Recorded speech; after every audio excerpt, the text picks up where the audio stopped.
प्रेरितों के काम 2 अध्याय 1 से लेके 8 पदों को हमने पढ़ा।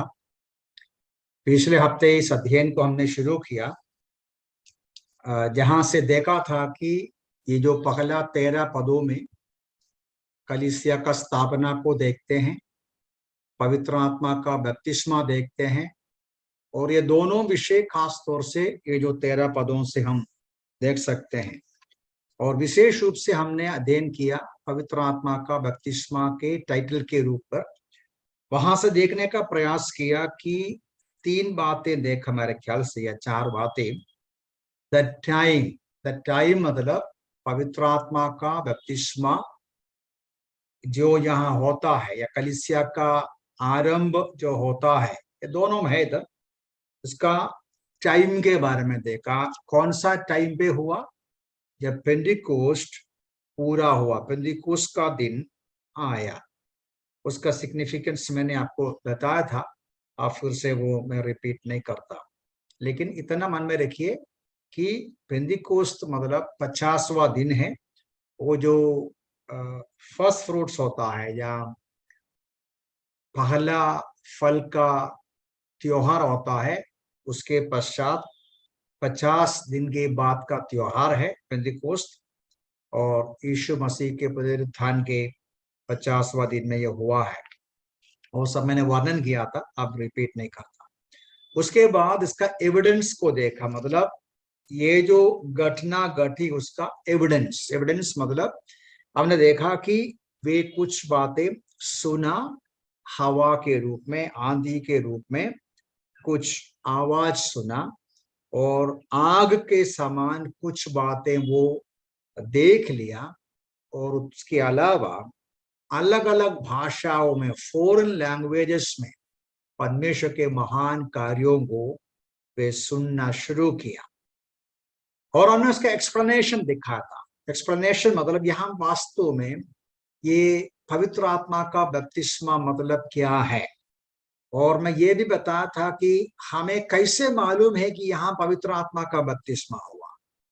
ये बात मैंने बताया। हमने देखा कि पहला अध्याय का 5वां पद में यीशु मसीह ही सूचना दिया था, और उसके अलावा 11वां अध्याय में पतरस भी सूचना देता है कि जो घटना पेंतिकोस्त के दिन में इन पहले 13 पदों में जो हुआ है वो पवित्र आत्मा का बपतिस्मा है। उसका मतलब क्या है, हमने इस बात को देखा। वो ज्यादा वर्णन रिपीट नहीं करता मैं, लेकिन सारांश में ये एक ऐतिहासिक घटना है। उसका एक्सप्लेनेशन वास्तव में हमें लिखे दिया है प्रेरित पौलुस ने पहला कुरिन्थी 12वां अध्याय में।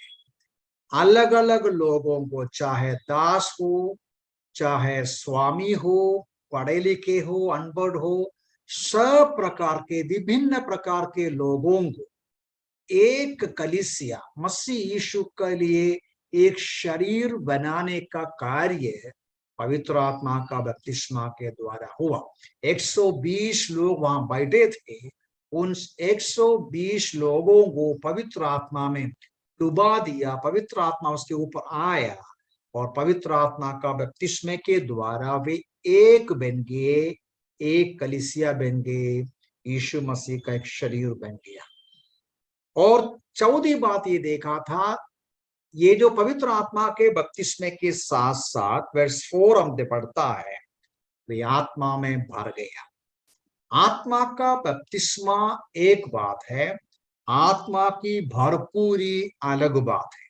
मैं वो भी एक्सप्लेन किया था, रिपीट करने की आवश्यकता नहीं, लेकिन सारांश में क्या है उसका मतलब। पवित्र आत्मा का बपतिस्मा का मतलब कि भरपूरी मतलब क्या है। पवित्र आत्मा की भरपूरी की विशेषता ये है, ये जो आत्मा की भरपूरी बार बार हुआ है। ये हम चैप्टर 2 में ही पढ़ते हैं, चैप्टर 4 में पढ़ते हैं, और उसके बाद 6 में पढ़ते हैं, 7 में पढ़ते हैं, अलग अलग अध्यायों पढ़ते हैं। पवित्र आत्मा की भरपूरी बार बार एक विश्वासी अनुभव करना है। पवित्र आत्मा का बपतिस्मा एक ऐतिहासिक बात है, वो रिपीट नहीं होता, लेकिन भरपूरी फिर से हो जाए। क्या है भरपूरी मतलब। पवित्र आत्मा का भरपूरी का मतलब ये नहीं है कि हमें ज्यादा आत्मा मिलेगा। आत्मा तो एक व्यक्ति है, आत्मा केवल एक शक्ति नहीं, पवित्र आत्मा एक व्यक्ति है। इसलिए पवित्र आत्मा को हम ज्यादा नहीं पाता, बल्कि पवित्र आत्मा को हमारे ऊपर ज्यादा नियंत्रण मिलता है।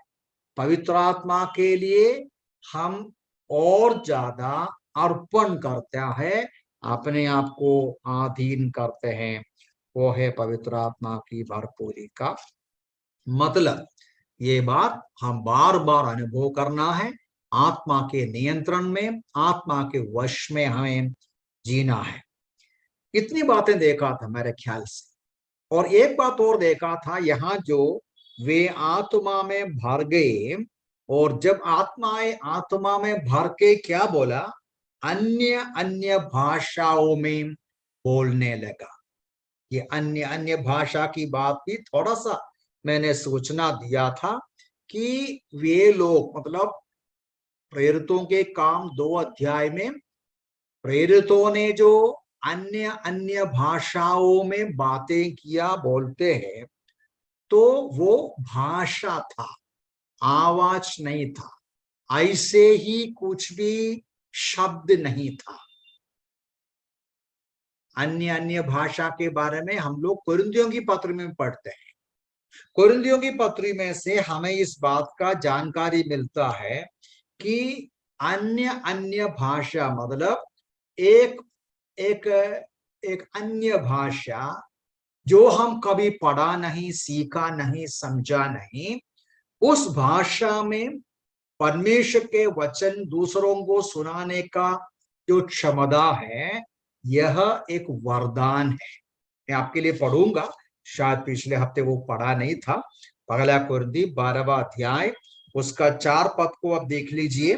पहला कुरिन्थी 12वां अध्याय उसका 4 पद में, वरदान 2 विभिन्न प्रकार के हैं, आत्मा एक ही है। वहां से लेके अलग अलग प्रकार के वरदानों के बारे में लिखा है। उसके बाद 8 पद को देखिएगा, वहां लिखा है, क्योंकि एक को आत्मा के द्वारा बुद्धि का वरदान का वचन, और दूसरे को उसी आत्मा के द्वारा ज्ञान का वचन दिया गया है। ये जो बुद्धि और ज्ञान, हमारा नॉर्मल बुद्धि ज्ञान की बात नहीं, ये ईश्वरीय बातें समझने का वरदान है। ये वरदान की बात करता है। वरदान मतलब विशेष आध्यात्मिक क्षमता जो परमेश्वर एक विश्वासी को उद्धार पाते समय देता है, जो ईश्वरीय रूप से या परमेश्वर से मिलता है, जो अमानुषिक है, जो अलौकिक है। ओके, उसका और आगे देख लीजिए, 10वां पद को भी देख लीजिए। फिर किसी को सामर्थ के कार्यों की शक्ति वरदान है, किसी को नबूवत करने का वरदान, किसी को आत्माओं की परखने का वरदान, किसी को भिन्न भिन्न प्रकार की भाषाएं बोलने का वरदान पवित्र आत्मा देता है।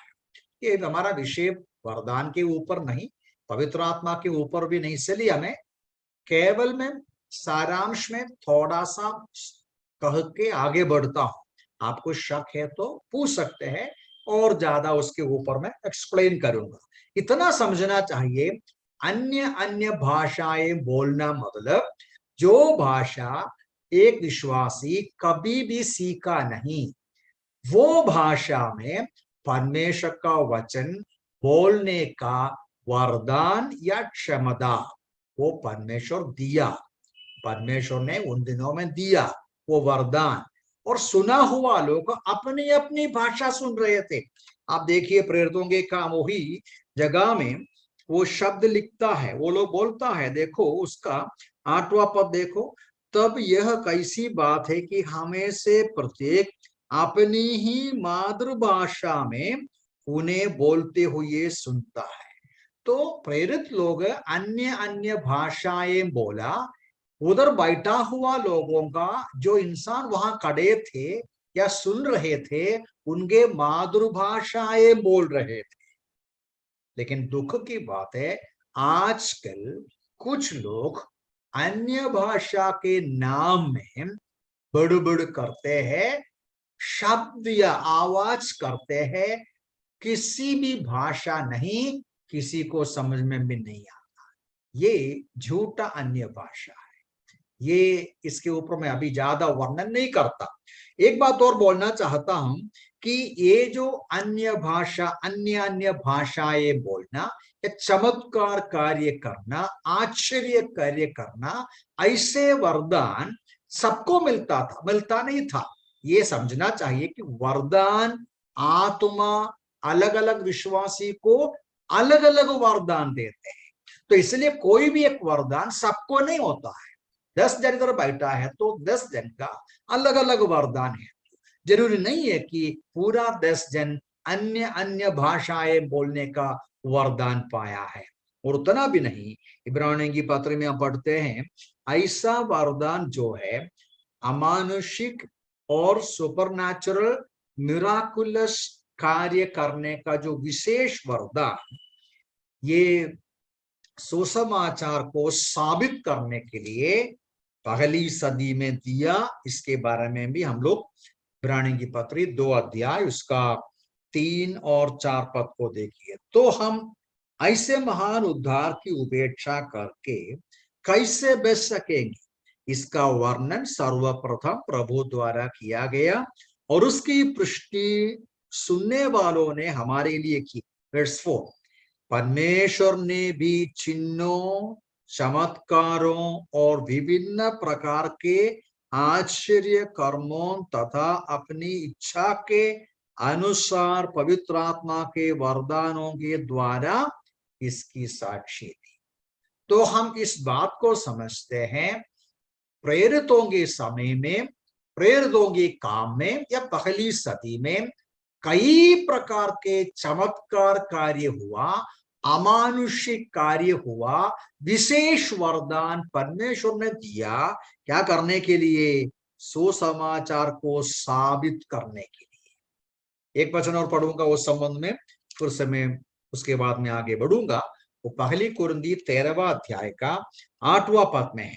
पहली कुरिन्थी 13वां अध्याय का 8वां पद में हम पढ़ते हैं कि प्रेम कभी मिटता नहीं, नबूवत हो तो समाप्त हो जाएगी, भाषाएं हो तो जाती रहेगी। देखो उस शब्द अब देखा, भाषाएं हैं तो जाती रहेगी।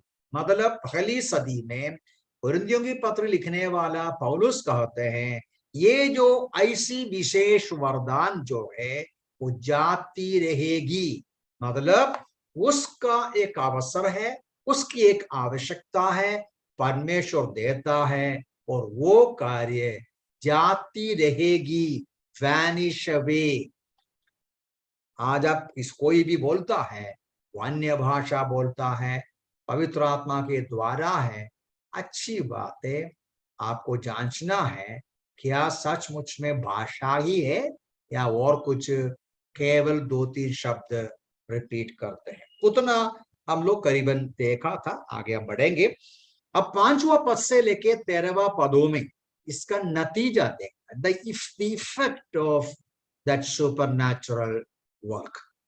ये जो अमानुषिक घटना घटी, ये जो अद्भुत घटना जो घटी, उसका परिणाम क्या निकला? 5वां पद से लेके ध्यान से देख लीजिए। वहां लिखा है, लूका कहते हैं, यरूशलेम में यहूदी रहा करते थे, अर्थात वे भक्त जो आकाश के नीचे स्थित प्रत्येक देश से आए थे। मतलब क्या है? हमें समझते हैं इस्राएली लोगों के संबंध में, यहूदियों के संबंध में, यहूदी लोग पूरे देश में, दुनिया में तितर पितर हो गए थे। वो अलग अलग राज्यों में रहते हैं, लेकिन अलग अलग देश में रहने वाले यहूदी साल में 3 बार खास तौर से यरूशलेम में आते हैं।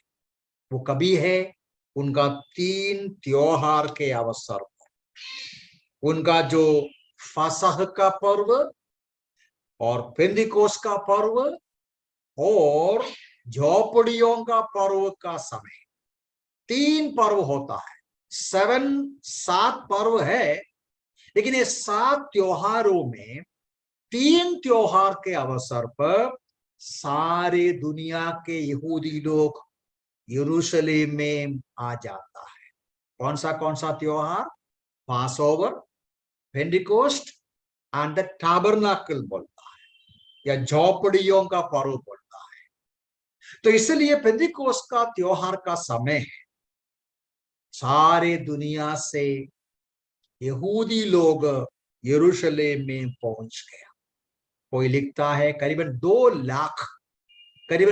लाख यहूदी लोग अलग अलग देश में से आए गए हैं।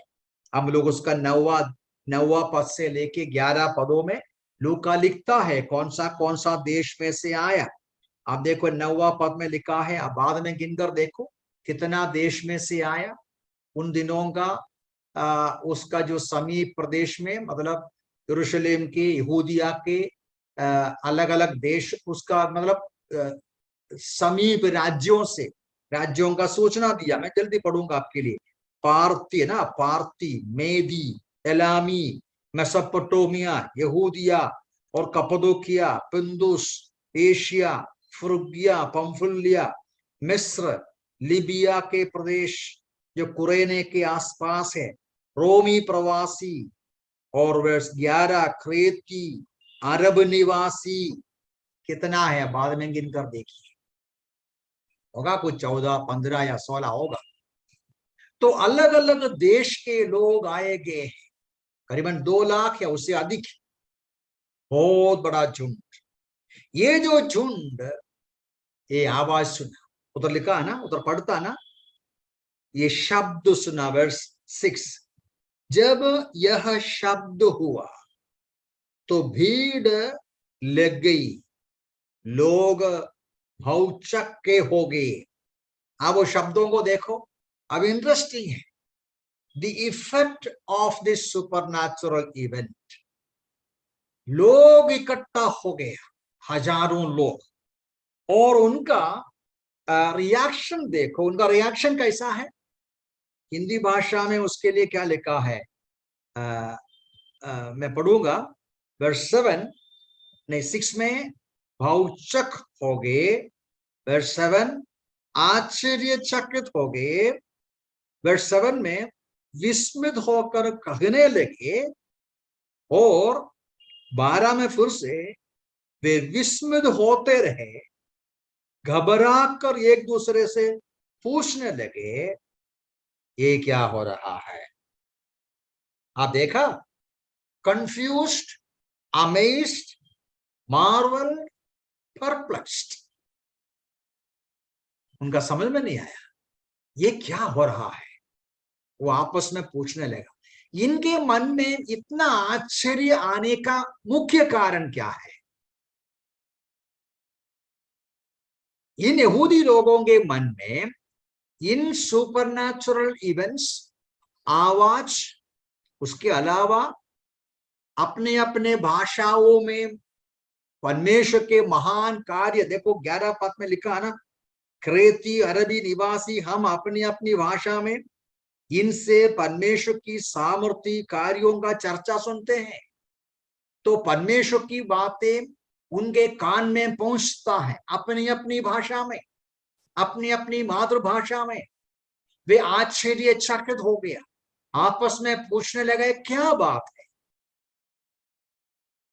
क्यों वो लोग इतना आश्चर्यचकित हो गए। एक बात यह है, अपनी अपनी भाषा सुनता है, लेकिन 7वां पद में देख लीजिए, और एक रीजन है, उधर पूछता है 7 का अंतिम भाव में, कहने लगे ये सब जो बोल रहे हैं क्या गलीली नहीं? इन सुनने वालों के मन में आश्चर्य प्रदान करने के लिए विस्मित हो जाने का मुख्य रीजन क्या है? अपने अपनी मातृभाषा सुना वो नहीं, उससे बढ़कर ये गलीली लोग,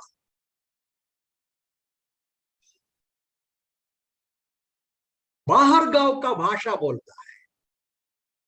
गलीलियों का विशेषता क्या है? गलील के लोगों के बारे में यहूदियों के बीच में ऐसा एक जानकारी था। क्या जानकारी था? यूहन्ना का सुसमाचार में नतनेल सूचना देता है।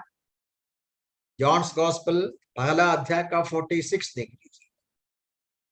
यूहन्ना का सुसमाचार पहला अध्याय का 46 में वहां नतनेल पूछता है, भला नासरत से भी कोई उत्तम वस्तु निकल सकती है? गलीला का प्रांत है, क्या वहां से कुछ उत्तम बातें आएगा? 7 अध्याय का 52 देखो, चैप्टर 7 का 52 देखिए। वहां लिखा है, उन्होंने उसे उत्तर दिया, कहीं तू भी तो गलील का नहीं?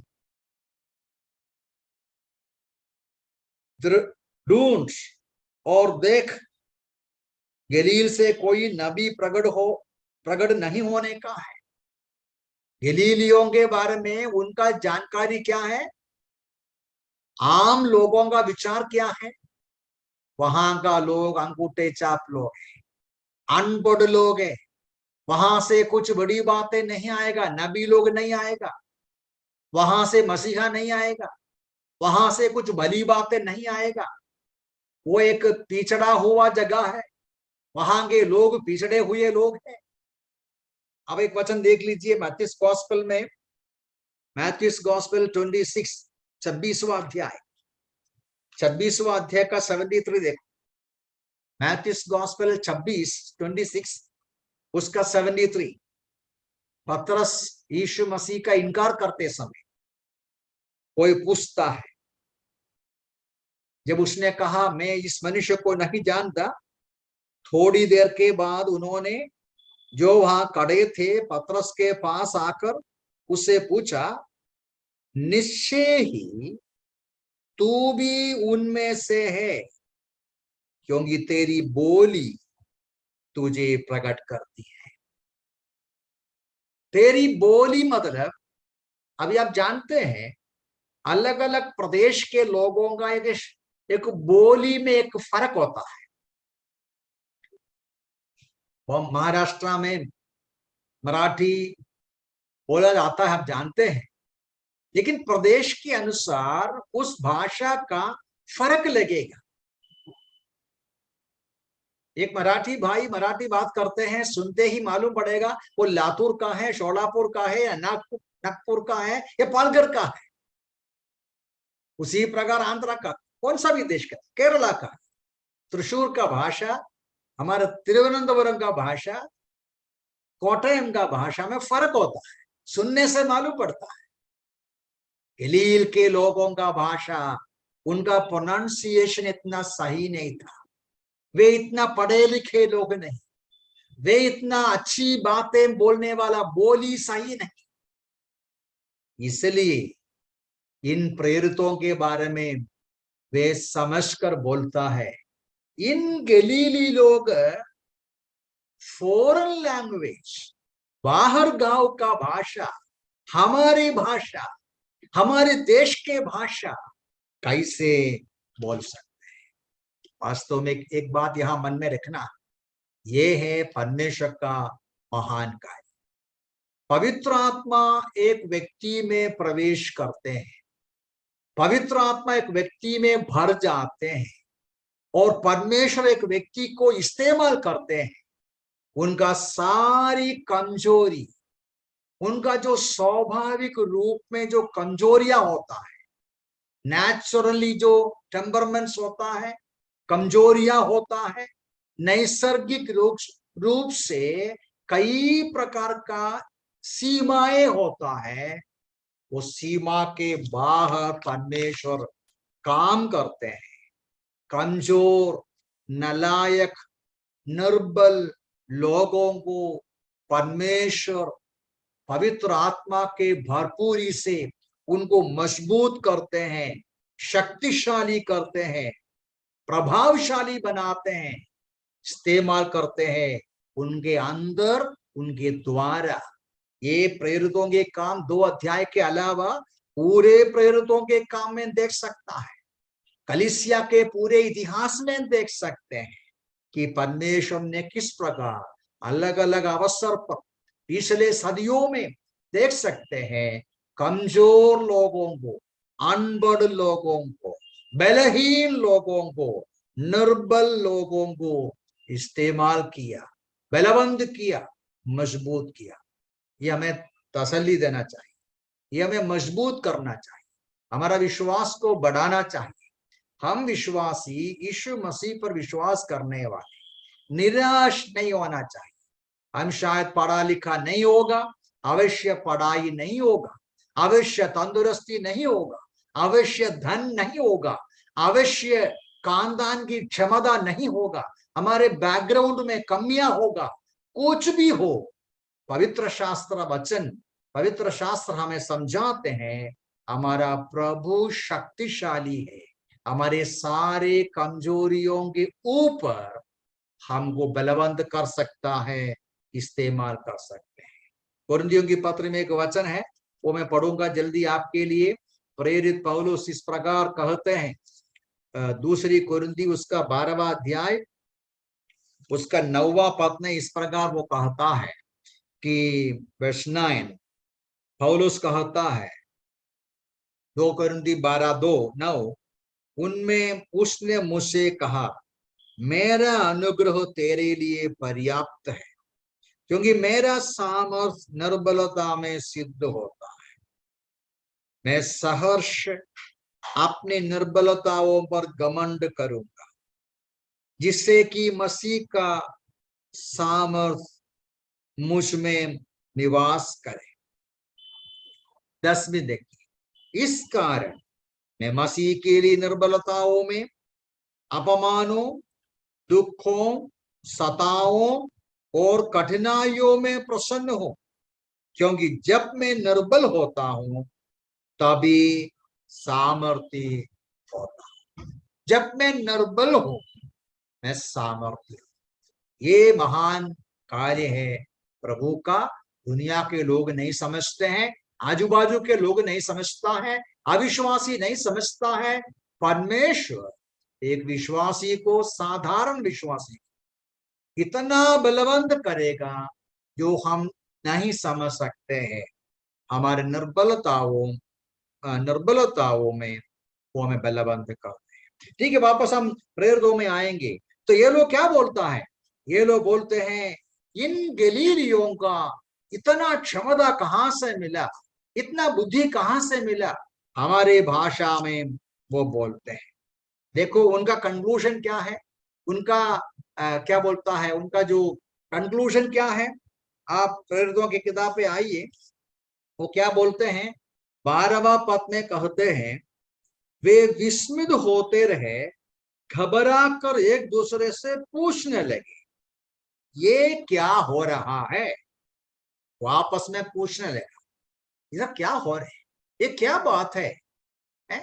और कुछ लोग क्या बोला, 13वां पद को देखिए, परंतु कुछ लोग टट्टा करते हुए कहने लगे, वे तो नई मदिरा के नशे में चूर है। कुछ लोग क्या बोला, कुछ लोग सवाल किया, वो तो ठीक है, स्वाभाविक है, उसमें कोई प्रॉब्लम नहीं सवाल करने में, ये क्या बात है। लेकिन कुछ लोग विस्मित होकर ऐसा कंक्लूजन में आया, क्या है, ये लोग दारू पिया है। ऐसा कैसा बोला वो लोग। वास्तव में नीचे पत्रस उसको पूछता है, पत्रस उसको बोलते हैं, देखो नीचे 15वां पद में 14वें और 15 में है, हे यहूदियों और यरूशलेम के सब निवासियों, तुम यह जान लो और मेरी बातों को ध्यानपूर्वक सुनो। जैसा तुम समझ रहे हो, ये लोग नशे में नहीं, क्योंकि अभी तो सुबह का 9 ही बज गया है। सुबह का 9 कुछ लोगों के भाषा में 3 घंटा, तीसरा घंटा। यहूदी लोग गिनता है सुबह 6 बजे से, पहला घंटा, दूसरा घंटा, ऐसा। तो तीसरा घंटा मतलब 9 बजे, हमारा 9 बजे। और यहूदियों का पर्व के समय 10 बजे के बाद ही वो खाना खाते, 10 बजे के बाद ही वो खाना खाएगा, उसके साथ वो दाखरस पीता है। पतरस पूछता है, क्या तुम लोग क्या बोलता है, अभी तो 9 बज गया है, अभी तो खाना खाने का समय नहीं हुआ है, दाखरस पीने का समय हुआ नहीं है। एक एक क्षण है।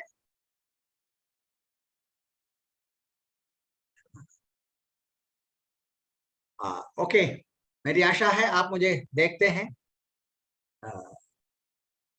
देखते हैं और सुनते हैं, ठीक है।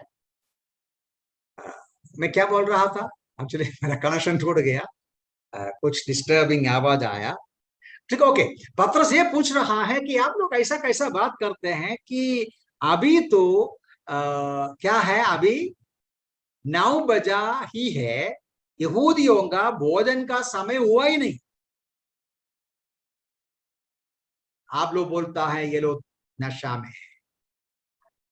अभी ये लोग नशा में, मतलब इसका मतलब प्रेरित पौलुस अन्य भाषा नहीं बोल रहा था, इसका मतलब और कुछ लोग अलग अलग भाषा बोल रहे हैं, ठीक है। तो ये इंटरेस्टिंग बात है, यहां भी सोचने की एक बात है, सोचने का या विचार करने की बात यह है कि सच्चाई के सामने, रियलिटी के सामने, हकीकत की बात सामने, हकीकत के सामने लोगों का प्रतिक्रिया विभिन्न प्रकार का। अब ये ध्यान से पढ़कर देख लीजिए, कुछ लोग मजाक उठाता है, उनका निंदा करता है, अपमान करता है। परमेश्वर के दास लोग पवित्र आत्मा के भरपूरी में अपने अपने उनके भाषाओं में, उनके मातृभाषा में वचन सुनाते हैं, आत्मा के शक्ति में बातें करते हैं, तो वे उसका टट्टे में उड़ाते हैं, उसका निंदा अपमान करते हैं, मजाक करते हैं, बोलते हैं दारू पिया है।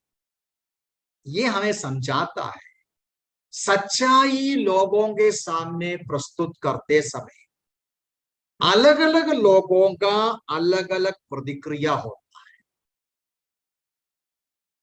अब इन दिनों में वास्तव में यूट्यूब और फेसबुक या सोशल मीडिया के अवसर पर इंटरेस्टिंग लगता है कि एक घटना के ऊपर, एक विषय के ऊपर 50 लोग कमेंट लिखते हैं, 50 प्रकार का कमेंट लिखता है।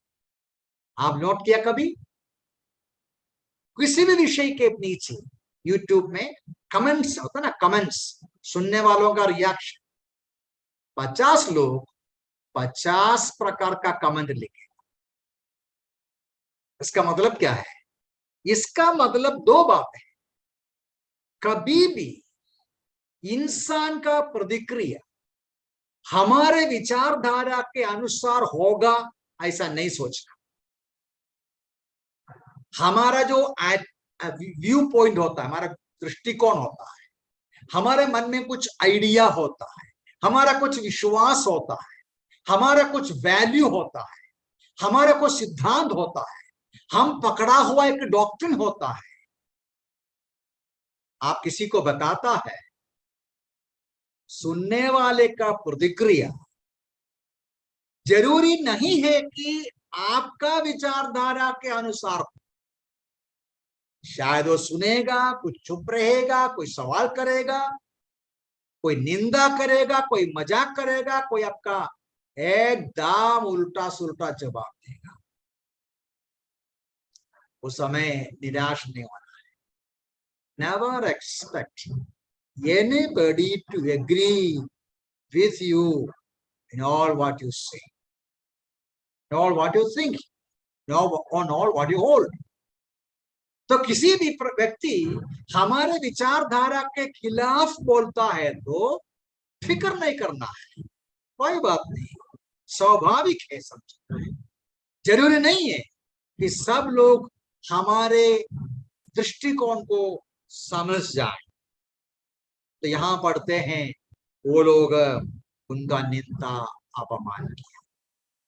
वास्तव में यहां क्या हो रहा है? हमें पूछना चाहिए हम ही पूछेंगे यहां क्या हुआ सचमुच में। नीचे के पदों में पत्रस उसका जवाब देता है, उस हम अभी नहीं जाएंगे। वो जो 16वां पद से लेके सबसे पहले योवेल का पुस्तक से बोलते हैं, थोड़ा सा पढ़ूंगा आपके लिए। परंतु यह वो बात है, देखा वर्स 16, परंतु यह वह बात है जो योएल नबी के द्वारा कही गई थी। अब हम नहीं पढ़ेगा वो पूरा पास। यहां प्रेरित पत्रस जोएल नबी का वचनों को कोट करता है। जोएल नबी का 2 अध्याय उसका 28वां पद से लेके 32 तक को पढ़ता है। यदि बराबर आप पढ़कर देखेगा तो पता चलेगा जोएल का भविष्यवाणी वास्तव में भविष्य में पूरा होना है। जोएल ने जो कुछ लिखा यहां पूरा नहीं हुआ, क्योंकि जोएल ने वो कई बातें लिखा है। फॉर एग्जाम्पल 20वां पद में प्रभु के महान और महिमा में दिन के आने से पहले सूर्य अंधकार में और चंद्रमा लहू में बदल जाए, वो तो हुआ नहीं। तो सारांश में ऐसा है कि एक आंसर ये है, व्हाट इज दिस, यहां क्या हो रहा है। पत्रस का आंसर पार्शियली सही है। जोएल प्रॉफिट, जोएल नबी ने जिस प्रकार जो लिखा है उसका पार्शियल फुलफिलमेंट है। अब इन वचनों को बाद में हम पढ़ेंगे, प्रभु की इच्छा है तो पढ़कर हम समझने का प्रयास करेंगे। तो that is number 1 answer. Number 2 answer, यहां क्या हो रहा है, मैं ऑलरेडी दिया, बताया, इसके पहले बताया। पहले 13 पदों में क्या हो रहा था, कलीसिया का इनॉग्रेशन हो रहा था। हमेशा इनॉग्रेशन क्या है, कुछ विशेष घटना होता है ना। इनॉग्रेशन एक मेमोरेबल ओकेशन होता है। पेंटिकोस्ट के दिन में कलीसिया का स्थापना हुआ, कलीसिया का फॉर्मेशन हुआ। तो number 2 answer is the church of Christ was formed on the day of Pentecost. Number 3 और क्या है, वो भी हम देखा, पवित्र आत्मा विश्वासियों के अंदर वास करने का शुरू किया।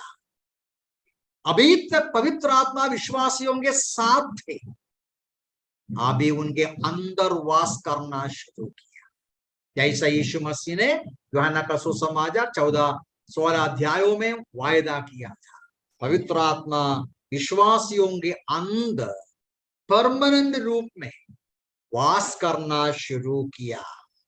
हमें कितनी बातें बताए अभी। यहां क्या हो रहा था, पेंटिकोस्ट के दिन में क्या हो रहा था, यरूशलेम में वो क्या घटना घटी, जोएल का प्रॉफिट का प्रोफेसीज पार्शियली फुलफिल हो गया। कलीसिया का फॉर्मेशन, या स्थापना हुआ चर्च। पवित्र आत्मा विश्वासियों के अंदर वास करना शुरू किया। नंबर 4 क्या हो गया, वो भी बता दिया पहले ही। पेंटिकोस्ट का त्योहार सचमुच में फुलफिल हो गया, वो भी मैंने बता दिया। पेंटिकोस्ट का त्योहार का विशेषता लेवी व्यवस्था 23वां अध्याय में मिलता है, आप पढ़कर देखिए। जैसा फसह का पर्व यीशु मसीह के सूली का मृत्यु में पूरा हो गया, जैसा वो जो फर्स्ट फ्रूट का, पहला फल का जो पर्व यीशु मसीह का जी उठने में पूरा हो गया, और उसी प्रकार पेंटिकोस्ट जिस दिन 2 कमीर वाला रोटी परमेश्वर के सामने अर्पण करता है, तेल के साथ भरता अर्पण करता है, पेंटिकोस्ट का दिन में 2 प्रकार का लोगों को, अन्य जाति यहूदियों को पवित्र आत्मा के बपतिस्मा के द्वारा एक शरीर बनाया, कलीसिया बनाया। पेंटिकोस्ट पूरा हुआ, फुलफिल हुआ। कितनी बातें बताया, 4 बातें बताया। 5वां एक महत्वपूर्ण फुलफिलमेंट है, या 5वां एक महत्वपूर्ण घटना है। वो घटना हम लोग उत्पत्ति का पुस्तक में पढ़ते हैं। उत्पत्ति का पुस्तक उसका 11वां अध्याय में बाबेल के बारे में लिखा है। बाबेल में क्या हो गया? उत्पत्ति का पुस्तक उसका 11वां अध्याय आप 1 से लेके पढ़ेगा तो आपको पता चलेगा मनुष्य जाति परमेश्वर उसको निर्माण करने के बाद वे क्या किया? अपने घमंड में, अपना जो गर्व में परमेश्वर की ऊपर मतलब आसमान की ओर चढ़ने का प्रयास किया, है ना। आओ हम ईंट बनाकर आग में उन्हें अच्छी तरह मतलब उन्हें उधर पढ़ते हैं, एक नगर बनाएंगे और वो नगर एकदम ऊंचा होगा कि हम परमेश्वर का आसमान तक पहुंचने का बड़ा नगर बनाएंगे। लेकिन वहां क्या हो गया आप जानता है ना कहानी, बाद में पढ़कर देखिए। उत्पत्ति उसका 11वां अध्याय 1 से लेके 9 पदों में इस बात को पढ़ते हैं, परमेश्वर ने वहां उनका भाषा को गड़बड़ी कर दिया। उनका भाषा गड़बड़ी करने के द्वारा क्या परिणाम हुआ? किसी को भाषा समझ में नहीं आया। पहले एक ही भाषा था, अभी सब उल्टा सुल्टा हो गया, भाषा का गड़बड़ी हो गया, सब लोग पृथ्वी पर तितर बितर हो गए। हम 9वां अध्याय पढ़ते, उस नगर का काम नाम बाबेल पड़ा। यहोवा ने समस्त पृथ्वी की भाषाओं पर गड़बड़ी डाली, वहां से यहोवा ने उन्हें समस्त पृथ्वी पर तितर बितर कर दिया। तो बाबेल ने भाषा कंफ्यूज कर दिया, गड़बड़ी हो गया, तितर बितर हो गया। यरूशलेम में अलग अलग भाषा के लोगों को भाषा समझने का मौका दिया, अलग अलग देश के लोगों को, अलग अलग भाषा के लोगों को यीशु मसीह में एक बनाता है। विंधिकोस का दिन में जब वो लोग पूछता है ये क्या है, जवाब ये है दुनिया के अलग अलग भाषा के लोगों को, अलग अलग गोत्र के लोगों को, अलग अलग जाति के लोगों को यीशु मसीह में एक बनाने का, एक शरीर में, एक देह में, एक मंडली का सदस्य बनाने का कार्य यहां हुआ।